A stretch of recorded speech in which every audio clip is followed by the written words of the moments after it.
To set your Samsung Galaxy S25 Ultra to play sound when you insert or remove S Pen, you have to enable the sound option for your S Pen. To do so, swipe down from the top right corner of the screen to open up the quick settings panel, and then tap setting icon.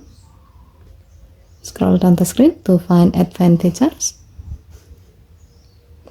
Tap advanced feature, tap S Pen.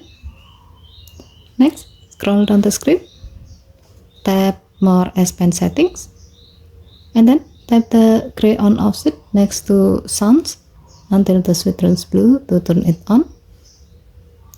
With the sound enabled, when you insert or remove the S Pen, it's easier to stay aware of your S Pen status.